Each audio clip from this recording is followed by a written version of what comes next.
En el año 1831-1832 se formaliza la fundación de la ciudad y es allí donde van a aparecer, digamos, estos políticos, comandantes militares y religiosos, fundando la ciudad, una ciudad que, digamos, que se da a partir de las leyes de India, básicamente, heredera de la cuadrícula hipodámica, a partir de una plaza, un centro cívico y la ordenación de la cuadrícula urbana, de las manzanas, que en este caso van a tener, digamos, una definición de unos 86 metros y fracción, con calles de aproximadamente 12 metros. El territorio se va a ir extendiendo, digamos, en función de las infraestructuras que comienzan a aparecer. Una de ellas es el puerto, otra sería posteriormente el ferrocarril, y el territorio, la ciudad van a estar tensionadas, digamos, por estas infraestructuras que comienzan a aparecer. Podríamos hablar como el primer plan, digamos, concreto y formalizado. En el año 1928 la municipalidad contrata al ingeniero Benito Carrasco, célebre y conocido por ser discípulo de Carlos Thais. Entonces, él va a proponer, a partir del tejido urbano existente, una extensión de la ciudad basada en los modelos europeos, en el urbanismo higienista, y va a crear grandes avenidas, lugares institucionales de fuerte carácter, va a prever espacios para barrios obreros, y demás. Digamos, ese es un antecedente muy importante que tiene la ciudad de Concordia. Siempre con la asistencia del Consejo Federal de Inversiones, aparece un plan en 1993 que da origen al código actual. Bueno, y ahí ya se definen una serie de cuestiones, de parámetros, de ocupaciones, de usos. Pero esto con el correr del tiempo, digamos, se va poniendo en crisis, como es natural en el crecimiento de la ciudad, conlleva digamos, a distintas apariciones físicas, distintos usos que se van renovando, y entonces surge aproximadamente en el año 2008 la necesidad de renovar ese plan urbano. Nuevamente se revisan el plan en el 2012 y se cree conveniente, digamos, generar un anteproyecto alternativo. Entonces eso queda, digamos, en espera y se comienza a trabajar nuevamente en renovar las ideas, en incorporar otras cuestiones, dando pie a lo que se va a llamar un plan general de ordenación urbana. Finalmente esto culmina a los 4 años aproximadamente, estamos hablando ya del 2015, y en este entonces, digamos, ingresa una nueva gestión de gobierno, que es la actual, y digamos, ante la solicitud de determinadas instituciones relacionadas de la ciudad, como los colegios profesionales, un poco reclamando una participación más directa en el plan, es que nosotros comenzamos este trabajo. Y le preguntamos al arquitecto Marcelo Vázquez sobre cuál es el principal problema que tiene la ciudad en cuanto a su crecimiento, cómo determinar prioridades a la hora de pensar una planificación urbana. Bueno, la ciudad crece en forma indiscriminada, abarcando territorio de manera, digamos, irrestricta, y la ciudad desde el inicio está conformada por lo que son claramente el territorio, digamos, conformado por manzanas, quintas, chacras, y finalmente lo que componía el lugar eran las estancias, ¿no es cierto? Con el tiempo, decía, se van incrementando los usos, las distintas alternativas de ocupación, y van generando una tensión en el territorio. Esto que en un origen era esta división tan clara del territorio, digamos, empieza a avanzar la mancha urbana por sobre el área rural en forma irrestricta. Entonces, una de las cuestiones que el plan decide es generar una ciudad compacta y contenida en sus límites, ¿no es cierto? Pero al contener, digamos, necesitamos aumentar la densidad para prever esos crecimientos, llenando los intersticios y los vacíos que posee el tejido urbano actual, ¿no es cierto?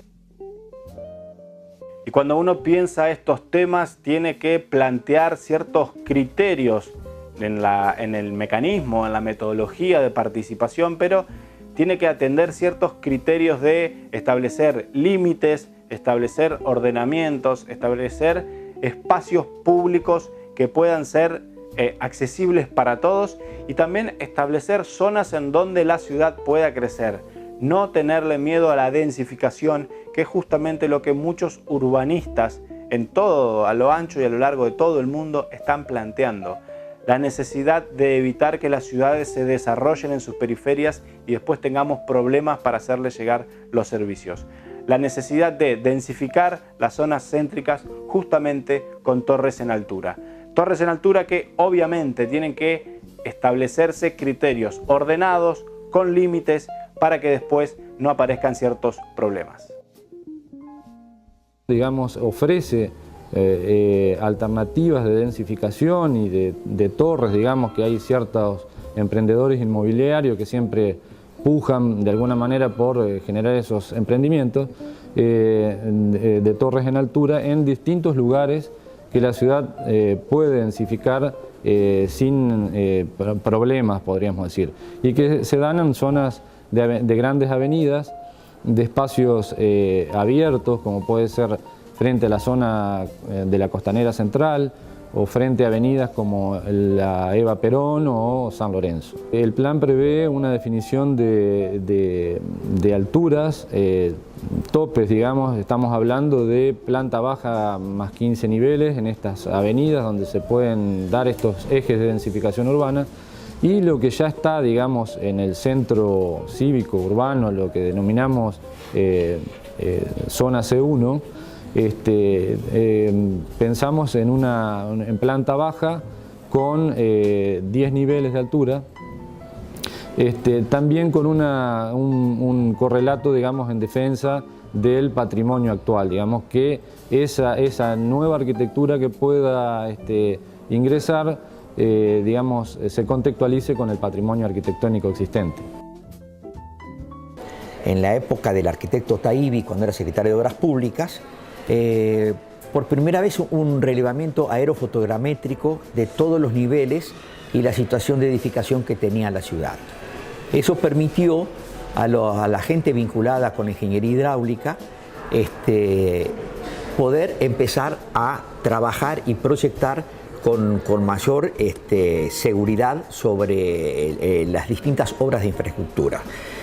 Luego de eso, que es un aporte que nos sirve hasta el día de hoy, porque concretamente te fija las cotas de inundación, las cotas de riesgo y demás, vinieron otras intervenciones del CFI, siempre en equipo con nosotros, y el plan que más, digamos, que está vigente hasta ahora es aprobado en el año 2004. En todos esos planes, lo que se perseguía es una ciudad principal, que es la planta urbana principal de Concordia, limitada. Y sus centros menores, que son Villa Sorraquín, Osvaldo Mañasco, Villa Adela, Benito Lejerén, también como ciudades más vinculadas a la campaña y con actividades más vinculadas a lo agrícola ganadero. Cada una con una identidad propia y también contenida, digamos, en su crecimiento.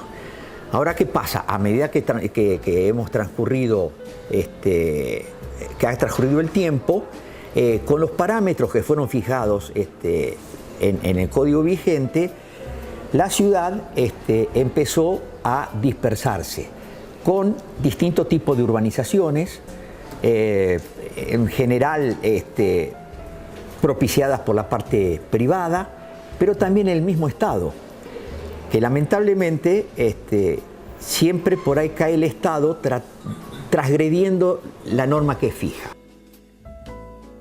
Y algunos aspectos interesantes que el arquitecto Enrique de Galeano nos brinda en esta entrevista tiene que ver justamente con un mea culpa que se puede hacer y se debe hacer también desde el Estado.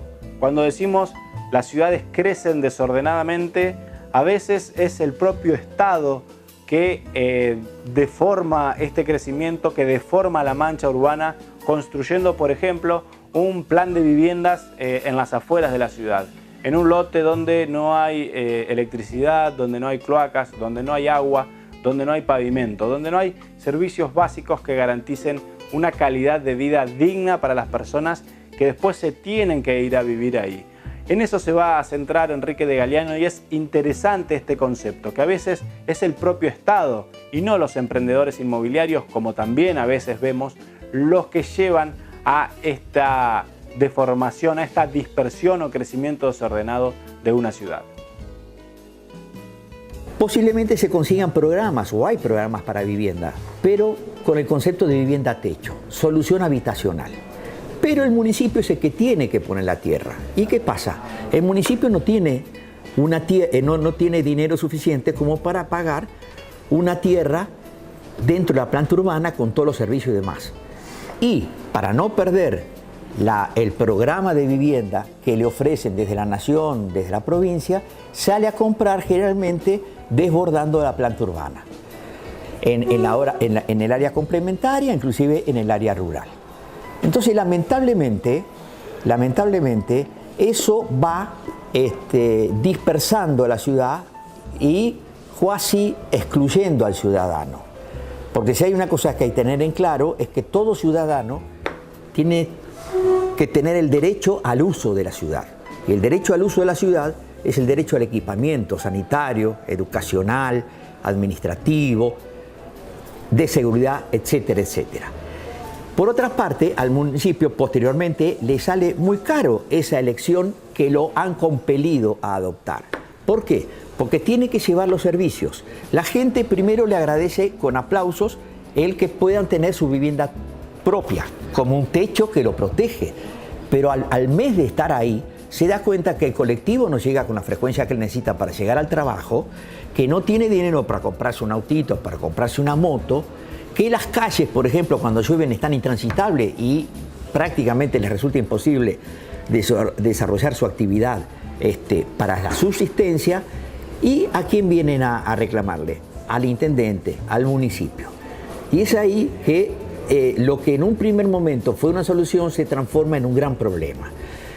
Y eso multiplicado después por la especulación que hay a nivel privado, porque como si el Estado ha comprado un terreno y ha puesto 100 viviendas en una zona absolutamente poco urbana, bueno, yo tengo esta quinta, uy, qué fabuloso, esta quinta la divido en 40 parcelas y el valor de la quinta la multiplicó por 20. Es un negocio redondo. Si bien las normas que nosotros tenemos, a esa gente se le pide que les provea de infraestructura básica y demás, generalmente empiezan a vender los terrenos sin la infraestructura básica. Y transcurrido el tiempo se olvidan. Termina dispersando, como hemos dicho, la ciudad, atomizándola y segregando a la gente. Y lamentablemente se va formando un cordón que prácticamente no es urbanidad lo que se ofrece. Y otro de los conceptos interesantes que vamos a recorrer ahora es ver un poco cómo están configuradas nuestras ciudades. El arquitecto de Galiano nos va a decir, estamos creando suburbios para pobres y suburbios para ricos. Una cuestión que tiene que ver justamente con la inexistencia de espacios públicos, con cerrar las ciudades a una especie de guetos, donde él lo dice muy claramente, estamos creando estas dos figuras y esto no es bueno para el crecimiento de una ciudad.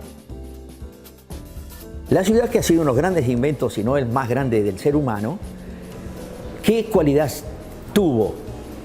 La formación de calles. Las calles como verdaderos conectores de la vida social y la interrelación entre diferentes credos, religiones, razas y el enriquecimiento civil de todo eso. Por eso nosotros decimos que lamentablemente las ciudades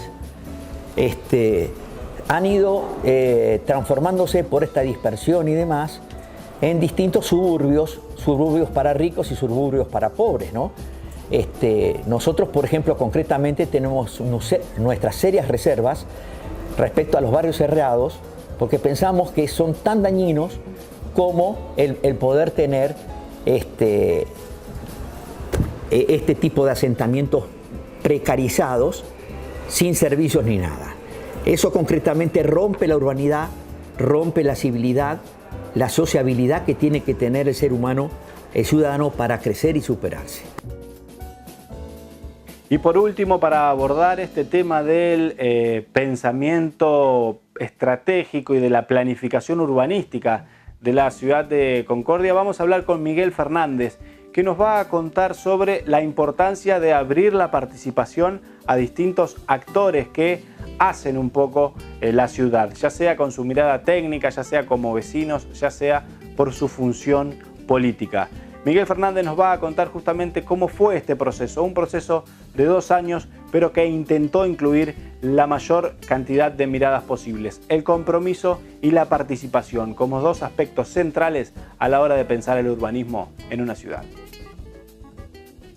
Construir un documento con una metodología particular que es una metodología participativa, fuertemente participativa, esto es, que este documento debiera ser elaborado con la participación, con la opinión de distintos interesados en la temática. Y esto fue tan así que se conformó para las distintas etapas una comisión que estuvo integrado por representantes de distintos organismos, como por ejemplo los consejos de maestro mayor de obra, de ingenieros, de arquitectos. También estuvieron representados en esta comisión los organismos técnicos de la municipalidad, de la Dirección de Desarrollo Urbanístico y, en casos puntuales, cuando era requerido, también de otras dependencias como catastro, EDOS, etc.